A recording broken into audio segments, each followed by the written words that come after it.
Hola, muy buenas noches a todos. La charla de hoy es investigación clínica acorde al programa compartido acerca de este taller de curso de investigación, metodología de la investigación. Mi nombre es Rodrigo Campos González, soy médico residente de primer año de la Unidad de Medicina Física y Rehabilitación Norte. Dentro del contenido temático de esta charla, acorde al material bibliográfico compartido en el drive del taller, se enfoca a antecedentes históricos de la metodología de la investigación, del método científico, de la investigación en salud en el país, específicamente pues, en México, la importancia del método científico y el problema científico, del cómo se plantea la pregunta que va a iniciar justamente un protocolo de investigación. ¿Sale? Entonces, abordando los primeros antecedentes históricos, si bien no hay una fecha específica de cuándo se inició el primer modelo de investigación y solamente hay un montón de hallazgos. Eh, Se dice que la investigación ha acompañado a la humanidad desde principios, ¿no? Desde el momento en el que una persona, el hombre, la humanidad se empezó a plantear la causa de las cosas, fue cuando inicia este primer método de investigación llamado ensayo-error. Y si bien, aunque haya habido diferentes formas en las que se ha ido cambiando el método de investigación, el objetivo es uno mismo, ¿no? Tratar de investigar este, esta nueva cosmovisión de las cosas, ¿no? La realidad del cosmos, de cómo lo conoce la humanidad. Y este primer método de investigación se llamaba pues ensayo y error, aterrizado a la parte de investigación en salud. Uno de los hechos que más impactaron a los primeros hombres, o los humanos, como a los de la actualidad, es la enfermedad. Y a partir de ello surgen cuatro formas de practicar la medicina. Una, que es la espontánea instintiva; dos, la empírica; tres, la mágica; y cuatro, la técnica. La que más nos interesa para fines de esta charla es la empírica, ya que se establece un método comparativo, que pues es una función, digamos, cerebral superior que desarrolló la humanidad y justo le permitió comparar un punto con otro, comparar una persona sana de una persona enferma, una persona que antes podía hacer algo y ahora no lo puede hacer. Entonces, una característica que define a un método, independientemente del tipo del método, es que tiene una sistematización. Eh, Esta sistematización de este método empírico en particular se refiere a que tiene primero una observación general de los fenómenos morbosos en el enfermo, seguido de una búsqueda de las semejanzas y diferencias entre los signos de la enfermedad y los objetos y fenómenos de la naturaleza. Una interpretación del fenómeno morboso basada en las cualidades orgánicas inherentes, un ensayo de prácticas utilizando y reproduciendo lo natural en el proceso de tratamiento de las enfermedades, una aceptación y repetición de las prácticas benéficas y un rechazo a las prácticas perjudiciales. Y esta parte es muy importante, aterrizada a la práctica médica diaria, ¿no? El saber discernir qué funciona y qué no funciona, y por lo tanto qué ocupar y qué no ocupar. Y ahí vemos uno de los principios básicos de la medicina, que es el primero no hacer daño, ¿no? Este rechazo a las prácticas perjudiciales. Al final termina en una generación y acumulación de conocimientos sobre el proceso de salud y enfermedad para poder heredarlos a la siguiente generación. Y precisamente ese es el concepto de conocimiento, ¿no? El conocimiento no es conocimiento hasta que se comparte.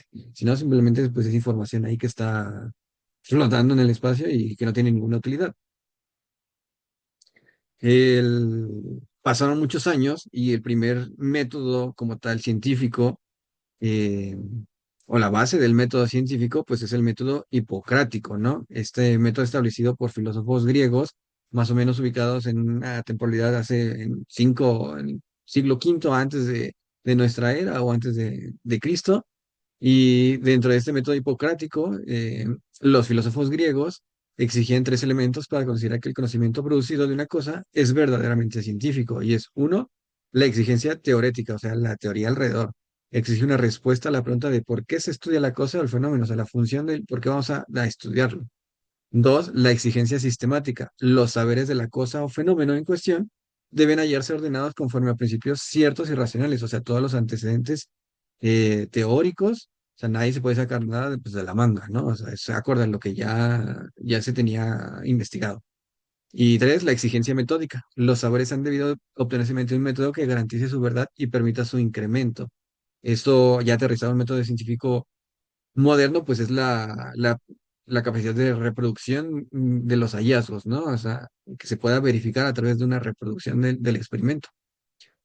Uno de los principales filósofos de esa época, pues era Aristóteles, ¿no?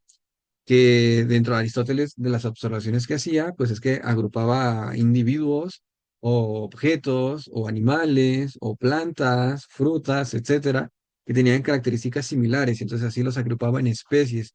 Entonces, una vez que ya tuviera estas especies con características similares, o sea, este grupo de individuos, lo que hacía es que de la misma especie los agrupaba o los comparaba con otros grupos con características diferentes, y así es como iban surgiendo pues las familias, ¿no? Los géneros. Entonces, tipo de pensamiento, este tipo de método observacional, hacía que surgiera un método inductivo, ¿no? Que tenía las características que es percepciones sensoriales en la recolección de datos, reconocimiento y aislamiento de semejanzas entre objetos diferentes. Y este método inductivo llevó al pensamiento abstracto, que es un pensamiento muy complejo que precisamente analiza conceptos no tangibles en ese momento, sino que asocia conceptos muy complejos con conceptos intangibles, ¿vale? Dentro de este método hipocrático aterrizado en la medicina, sí es que la práctica médica que permite generar teorías científicas es el diagnóstico médico. La palabra diagnóstico proviene del verbo griego diagnoskein, que significa distinguir y discernir, lo cual le da el significado de que conocer técnicamente una enfermedad individual es al mismo tiempo discernirla con precisión entre las otras conocidas, y no solamente esta capacidad de distinguir y discernir, sino también de penetrar a la enfermedad, al paciente, para que incluso generar nuevo conocimiento. Si ya distinguí y discerní las enfermedades conocidas, que hoy por hoy un ejemplo aplicado a la práctica moderna es pues lo que llamamos diagnóstico diferencial. eh, También invitaba al médico de la época en investigar y generar nuevo conocimiento, ¿no? Si no coincidía con ninguna de las enfermedades conocidas, pues entonces investigaba una posible nueva enfermedad.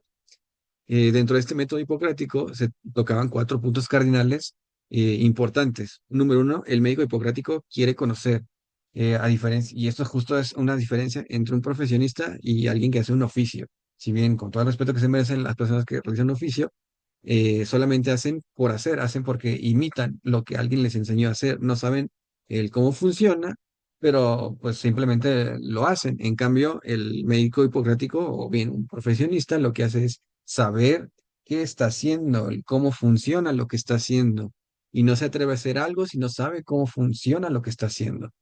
En segundo lugar, el segundo punto cardinal es el método hipocrático, se orientará hacia lo que quiere conocer y se establece la pregunta: ¿el paciente está enfermo o está sano?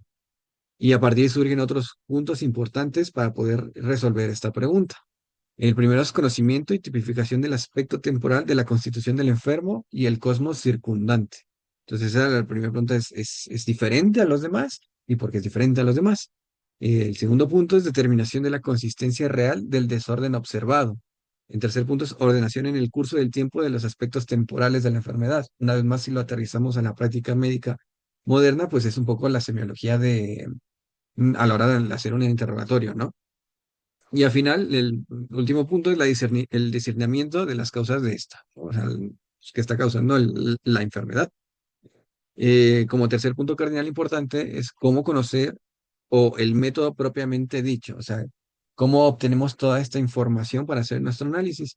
Y es la exploración sensorial. ¿La exploración sensorial de quién? Pues del explorador, del médico, que se va a usar de sus sentidos, ¿no? El sentido de la visión, el sentido de la audición, el sentido del olfato, sentido del tacto, el sentido de incluso en esa época, pues hasta del gusto. Si bien actualmente pues no andamos como lamiendo pacientes, ni muestras, ni nada, pues están anécdotas que justo quedan como eso, como anécdotas de que pues alguna vez se usaba también el gusto, por decir, probaban la orina. Está ahí el dato histórico de que así diagnosticaban en algún momento la diabetes, ¿no? Y de ahí viene justo el término de diabetes mellitus, que tenía un sabor ahí como a miel. Y el segundo punto es la comunicación verbal, o sea, el interrogatorio. Si bien La información que te puede dar un paciente no es 100% fidedigna porque pues, las personas mienten, las personas no se acuerdan, te dan las verdades a medias porque a veces olvidan detalles importantes. Aún así sigue siendo importante recolectar esta información, ¿no? Y eso es algo pues que se sabe hoy por hoy, ¿no? Esto que no es 100% objetivo y se sabía hace 2500 años con los griegos. Y por último, el razonamiento. Este razonamiento integra la información adquirida en la exploración sensorial y en la comunicación verbal. Y a su vez, el razonamiento hay dos tipos de razonamiento. Una inferencia inductiva, que es una conclusión lógica, y una inferencia imaginativa, que es una invención de una hipótesis. La inferencia inductiva es tal cual. A ver, estos datos, ¿qué me llevan a pensar? ¿Qué fue lo que pasó? ¿Qué es lo que estoy viendo enfrente de mí? Y la inferencia imaginativa es plantearse, pues, como tal, una hipótesis, ¿no? Del por qué pudo haber pasado, basándose en experiencias previas en este caso del médico. Y en cuarto punto cardinal del método hipocrático es el para qué me va a servir esto que estoy haciendo. Y hay dos respuestas posibles, es curar y saber. Y se va a establecer tres metas inmediatas, describir y nominar, explicar o interpretar, y predecir y pronosticar. Básicamente es lo que hacemos nosotros en una nota médica todos los días, ¿no? Describimos nuestro interrogatorio, describimos el padecimiento actual, describimos nuestra exploración física, después pasamos a explicar lo que está pasando mediante un análisis, un diagnóstico, interpretación a lo mejor de los estudios de laboratorio, los estudios de gabinete, y al final, esa parte de predecir y pronosticar, pues es tal cual poner un pronóstico acorde a lo que estamos observando en el paciente, ¿no?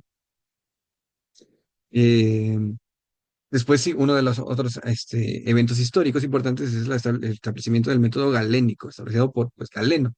Y como buen ciudadano del Imperio Romano, pues se fusiló o se inspiró del arte y la ciencia de los griegos. Y entonces Galeno consideraba dos puntos importantes dentro de su método. Uno era la obtención de datos empíricos, pues a través de la aplicación del método hipocrático que ya describimos, tal cual. Y dos, la aplicación de lo que llamaba pautas mentales, que son 5 pautas mentales.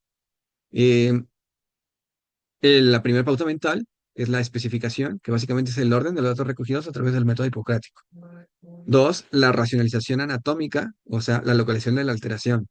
¿Dónde específicamente en la economía del cuerpo, en la anatomía del cuerpo, dónde está causando la enfermedad? ¿En qué parte del cuerpo?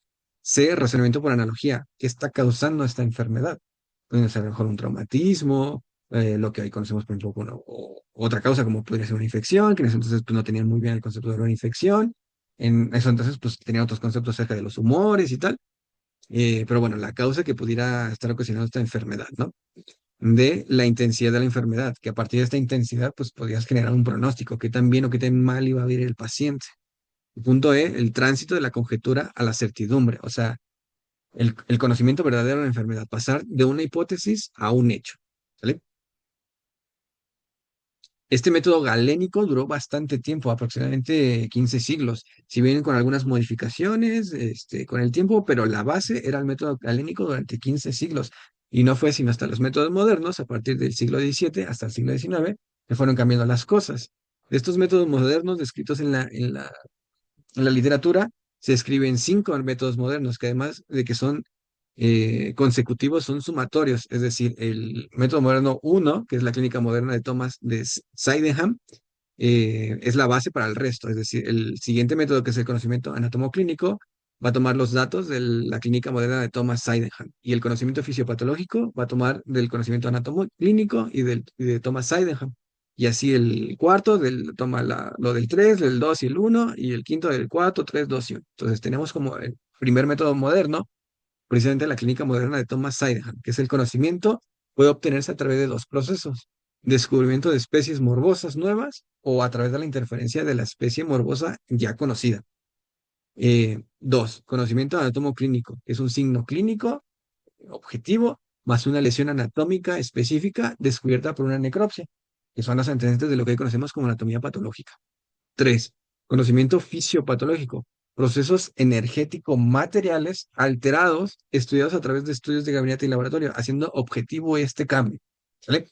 Y cuatro, conocimiento etiopatológico, conocer la realidad concreta de la sustancia, qué es lo que está causando la enfermedad, que puede ser un agente físico, que puede ser un germen vivo o alguna otra cosa, y que pues, va a determinar el curso de la enfermedad.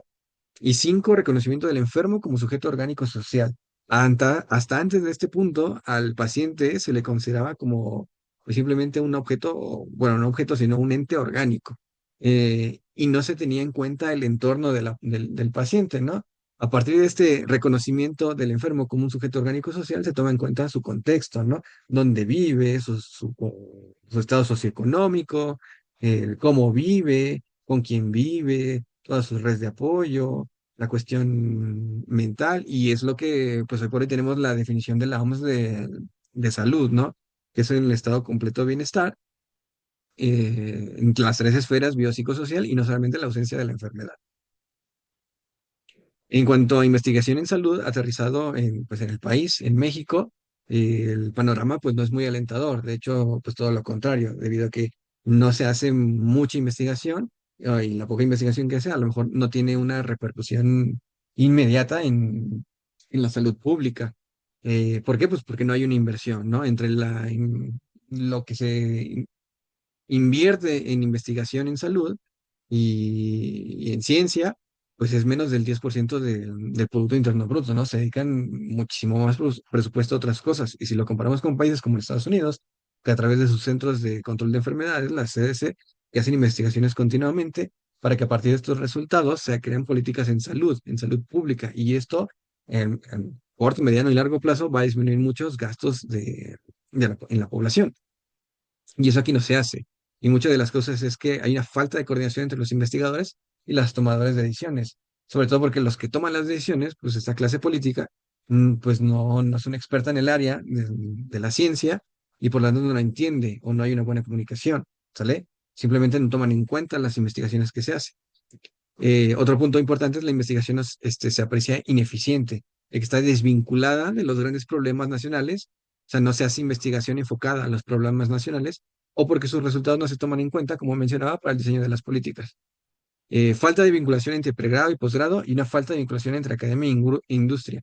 Eh, Precisamente como lo mencionaban algunos de los coordinadores antes de iniciar la clase, la investigación pues se ve como algo engorroso, como algo, como un trámite que se tiene que hacer para tú obtener una licenciatura o un posgrado, por ejemplo, nosotros que estamos cursando la especialidad, y pues nada, es eso, ¿no? Un mero trámite y no se le da la importancia que debería de tener.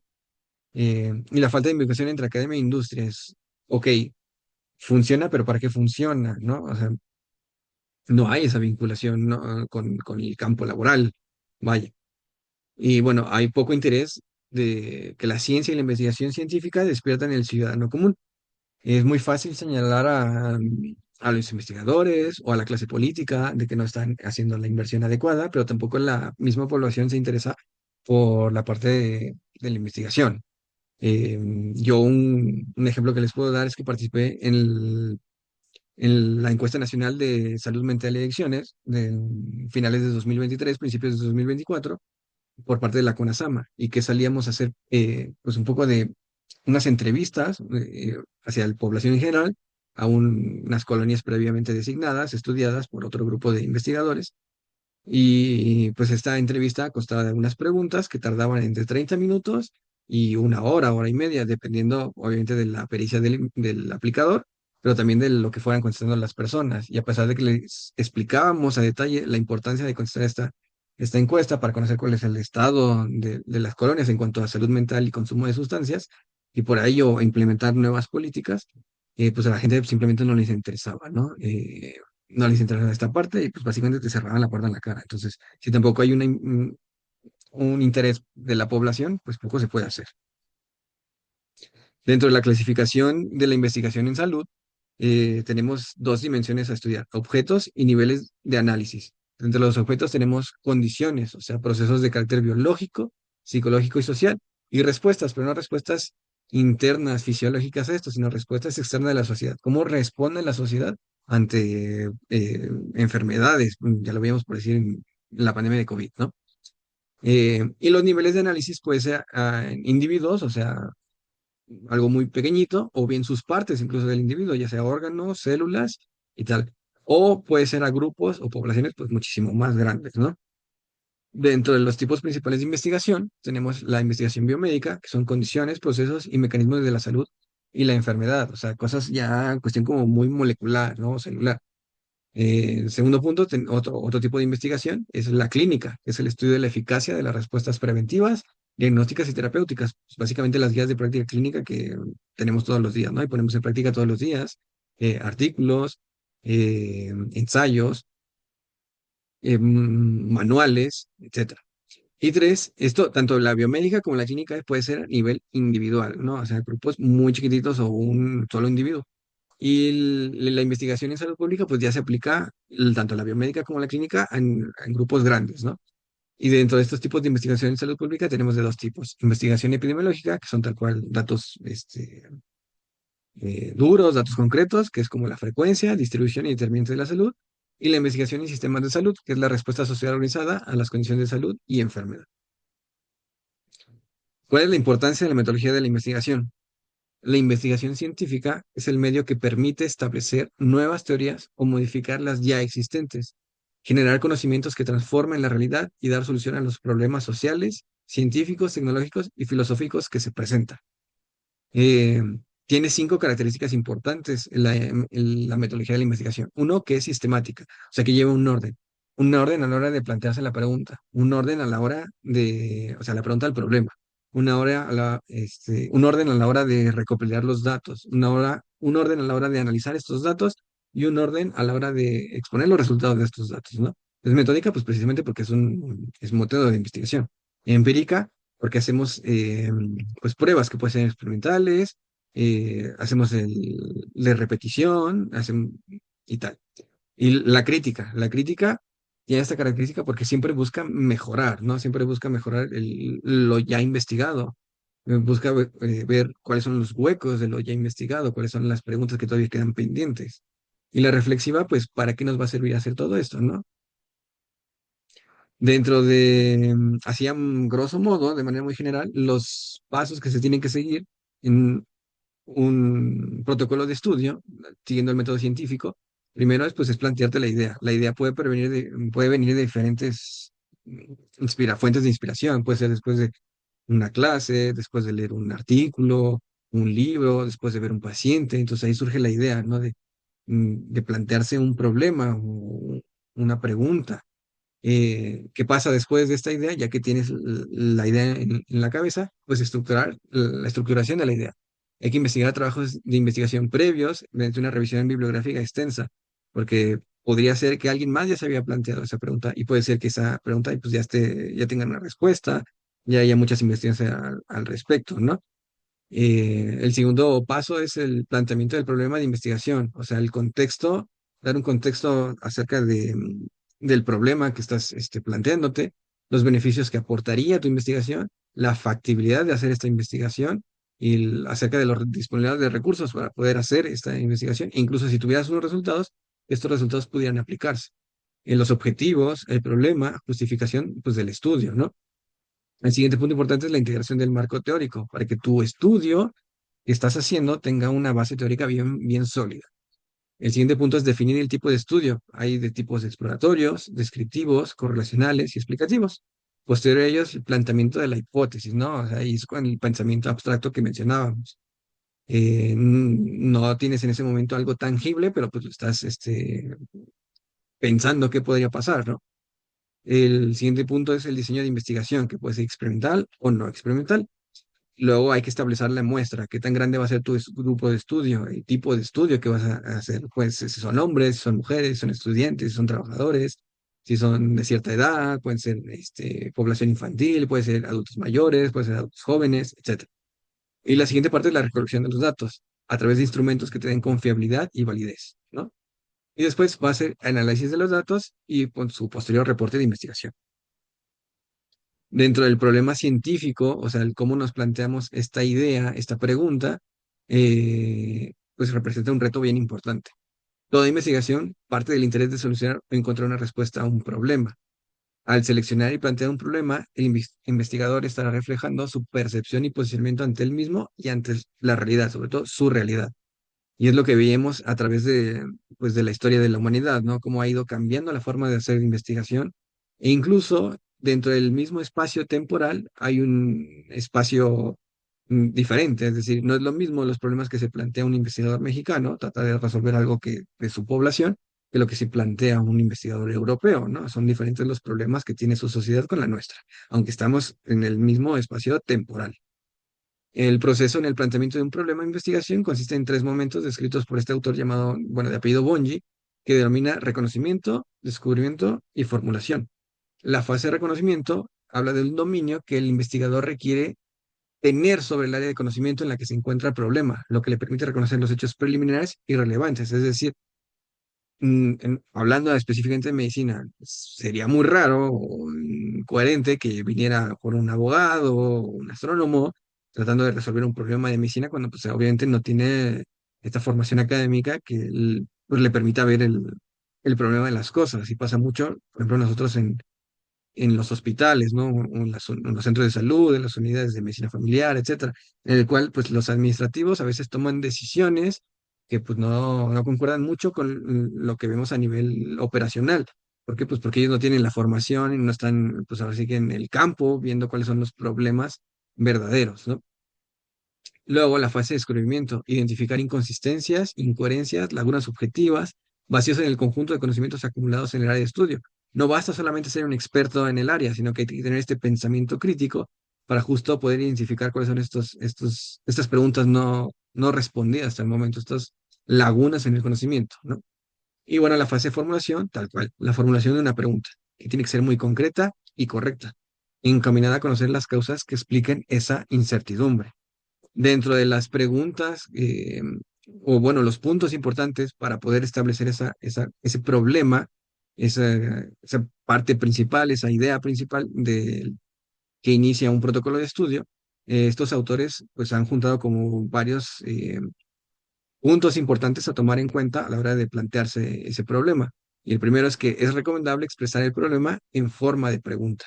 A veces es muy difícil hacerlo y si no se puede hacer en forma de pregunta, pues el enunciado tiene que ser súper descriptivo, ¿no? Para que no haya eh, confusiones y no sea ambiguo. Y precisamente de eso van un poco de los puntos siguientes. Debe contener la variable o variables en el estudio o expresar si existe una relación entre ellas.